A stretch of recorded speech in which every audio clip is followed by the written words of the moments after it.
All right, thanks, Chrissy. Yep, 3 projects in 10 minutes, so hang on to your hats.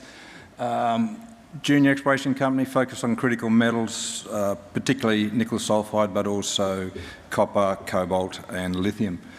In order of how I'm speaking, Miriam, we're negotiating a transaction on divesting our lithium assets in what we call a nickel project in Western Australia.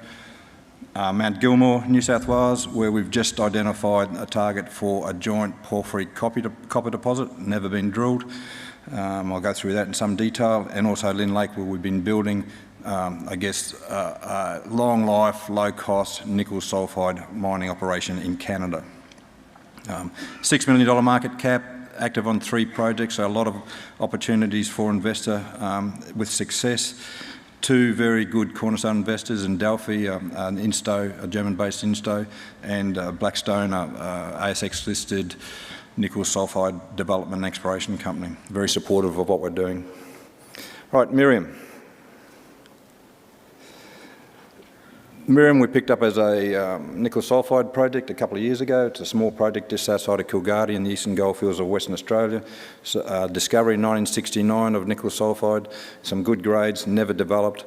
We've used modern geophysics and we've identified probably 5 or 6 targets on that basal ultramafic contact in that area using old historical drilling and modern geophysics.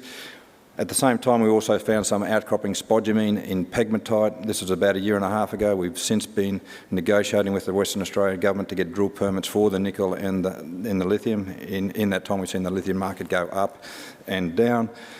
It's a very hot area for lithium pegmatites, and there's probably a need to consolidate.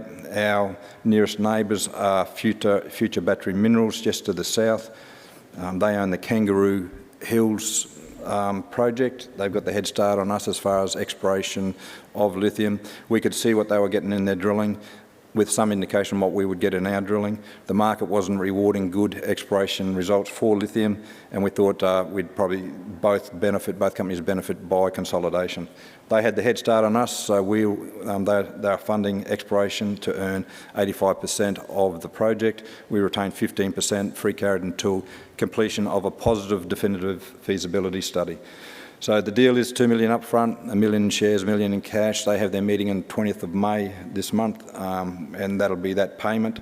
And we had another $7.5 million in project hurdles as the project develops. So if we only get $2 million from this deal, we've made a wise choice in divesting the lithium. If we get all the $9.5 million, then again, our shareholders benefit by free carried to pretty much mining and also having a bag full of FBM shares. Mount Gilmore is the recent news and our immediate exploration focus. This has been 2 years in the building. It's a monster project. It's a 20-kilometre strike of anomalous copper, cobalt, gold, silver, molybdenum and a whole bunch of other metals. It's a big target, hardly any drilling. It's an early stage exploration play we've developed. A lot of high-grade mineralisation on surface in narrow structures, some beautiful rocks, but also very complex. Where do you drill?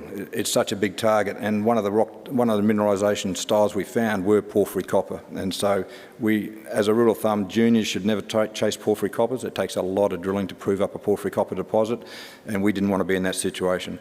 Fortunately, there's at the forefront of our science, there's some really good things happening, and we engaged the University of Tasmania with funding from the federal government to do this work, and they've been looking at Mount Gilmore, and they've reduced really the target from 20 kilometres down to 2 kilometres.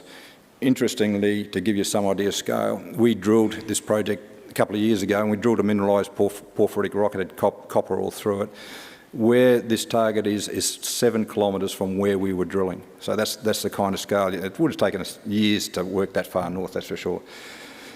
The target is also, it's got some pretty good exploration results in itself. It's about a 2 kilometre long target. As I said, down from 20 to 2 kilometres. It's got a magnetic low with a magnetic high rim around it, which is something particular to these kind of deposits.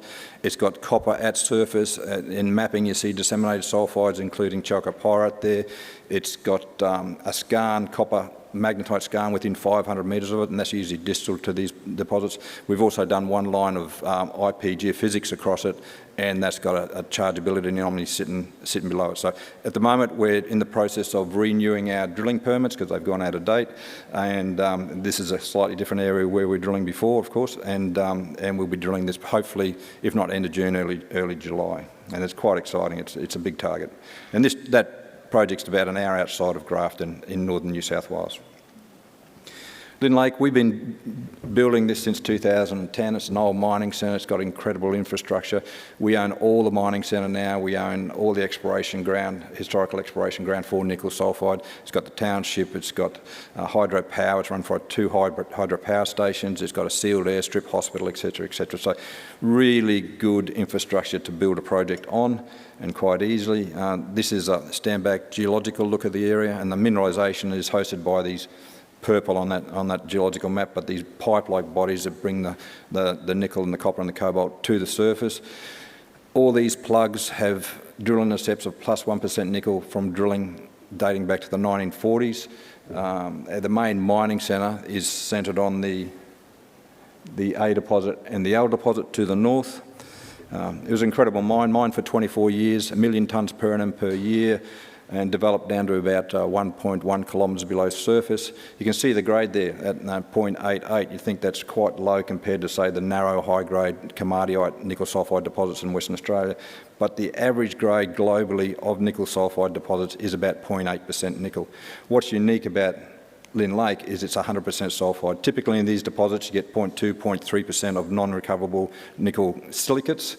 This has none of that. So in theory, we can recover 100% of this mineralisation. So it relatively is high grade to the 0.8 global grade.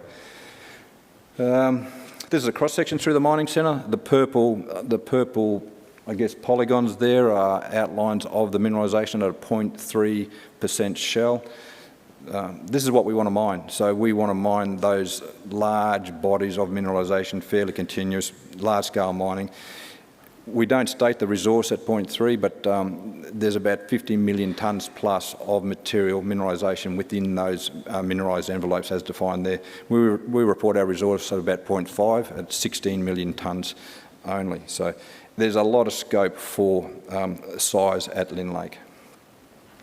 The mining concepts we're working on, and this has been going on for almost 2 years now, and so we're well advanced in this. We're at the end stage. We're doing the detailed scheduling and mine planning for it. It's working on a 1 million tonne per annum flotation plant. It's got a production shaft. The old shaft is there. We can refurbish that from 1 million tonne per annum up to between 2 and 3 million tonne per annum. It's centred on the 1 million tonne flotation plant like it was historically, producing about 10,000 nickel tonnes and about 5,000 copper tonnes per year, and a plus 15 year mine life. What else can I say about that? We've fully integrated our proposed development in with the historical development, and that saves us about plus $50 million in development costs going forward. This is where the big inroads have been made, processing, and because we've got so many tonnes, it's something we can really play with. There's 2 feed streams we're looking at. One is the run-of-mine, ROM, and that's plus 0.6% material. The other is low-grade material plus 0.3, 0.35 that gets upgraded through a different circuit and then put into the flotation plant. With these grades, as I said, it's also sulphide, but these are also the geological and statistical domains. So the plus 0.6 is your high-grade domain at Lynn Lake, and that would probably average between 0.8 and 1% nickel, depending on where you are in the system. The low grade is also a geological domain, and we can upgrade that to plus 0.8 before it goes into flotation. Just quickly, nickel price is good. Only 3 times in history has the nickel price been better than where it is now. You need to be making money at these nickel prices. And as a rule of thumb, $5 US a pound is where you should be targeting. That's where we're targeting Lynn Lake. You can see that on that curve there. The base of the nickel price has been dictated by the nickel laterite miners. We need that material. We need nickel laterite to feed into Class 1 nickel. There's not enough Class 1 nickel, and we need low-cost batteries, low-cost nickel to give us low-cost EVs so people buy them, and that cycle continues. So we won't talk about that. 3 projects, very active. Watch this space. Thank you very much.